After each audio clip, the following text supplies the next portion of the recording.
mais waa TFM Bouba Ndour ak Badara Gadiaga jot nañu waxtaan ak ñoom quoi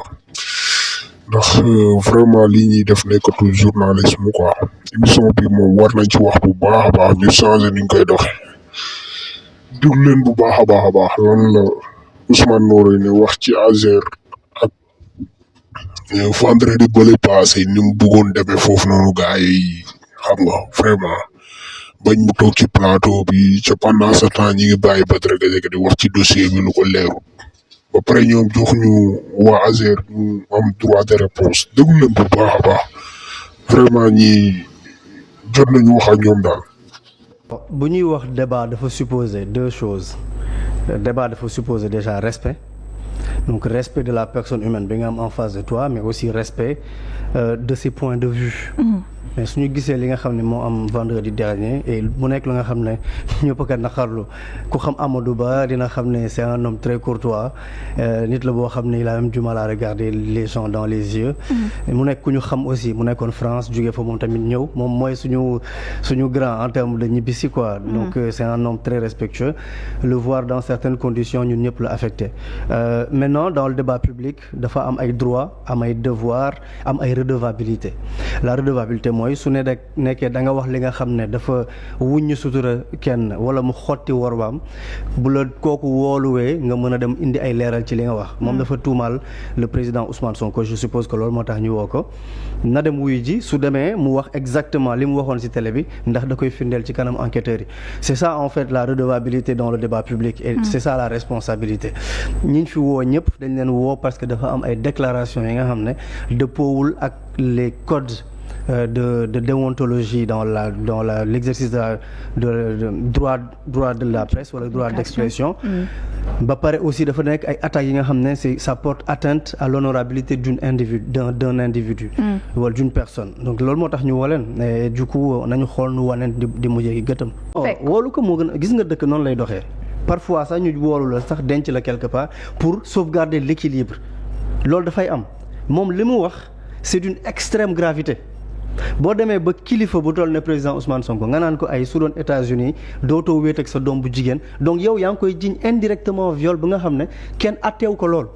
moom ñu ngi naan ko ay détournement de la jeunesse ak corruption de la jeunesse yow nga taxaw ci penc yi ne yow kii su doon États-Unis yow ak sa doom bu jigéen dootoo leen wéet mais c'est une accusation extrêmement grave loolu même su ci procureur autosaisirul woon mënoon na indi ay njombe yoo xam ne irresponsabilité lay nekk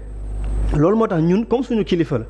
ñun tamit ñoo am suñu càggalu guy ne dañ ko war a convoquer par l'autosaisine et loolu la procureur def maintenant dinañu xool léegi nag ñun comme mu autosaisiru na duñu ko teg benn pression ne lii nga war a def wala waroo def le mais il faut juste que ñu nangul ñu ne suñu kilifa fii képp kuñ fi xasoon sa waajur nga ñaan yoon def liggéeyam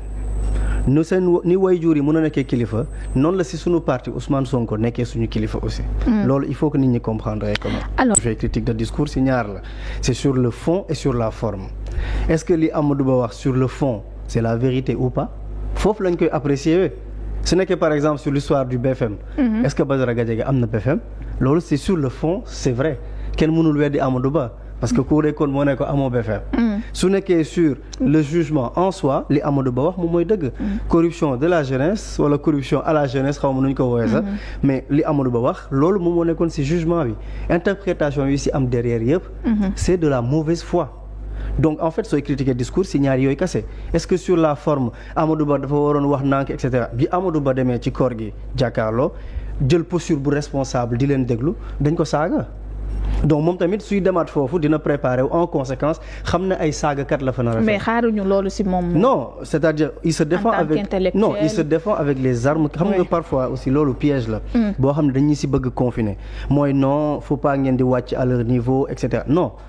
nit da ngay xeex avec les armes dont tu disposes su nekkee da nga dem foo xam ne waxu xam-xam lañ fay wax c'est-à-dire tey jii man ak yow suñu waxtaan bi il y a aucune raison pour que je m'emporte tu m'écoutes su ma waxee nga relancer ma si tu n'es pas d'accord tu n'es pas d'accord mais tey suñu tàmbali woon tey ñii di yuuxu wante wala ñuy saaga wante très rapidement dina adopter beneen position ba nga xam ne c'est une position qui sied de plus loolu kese la c'est un plateau boo xam ne ils sont de mauvaise foi c'est ça c'est le cas de le dire et man je peux le dire et pourquoi je dis mun naa ko wax fii je vais le dire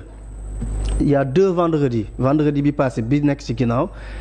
dañoo boobu la du coup Pape Djibril Fall xaw ma defoon. sa sortie ba wax ne def na demande d'enquête parlementaire et cetera. Thierno Alassane Sall aussi en avait parlé et du coup Jakaarlo avait pris la décision wax ci dossier boobu ñun ñu yeewu ñu gis ne ñoom ils ont un autre invité mu nekkoon honorable député suñu camarade de parti Cheikh Omar Bamba Diop. oui. ma woo Cheikh Omar Bamba Diop ne ko comme dossier Azer la ñuy waxtaanee ci deuxième partie bi proposer waa TFM que ci deuxième partie bi Azer am fa représentant je suis le chargé de com de l'Azer Cheikh Omar Bamba Diop ni ma amul benn problème mu woo DER wax ko DER ne ko y a aucun souci na ma woo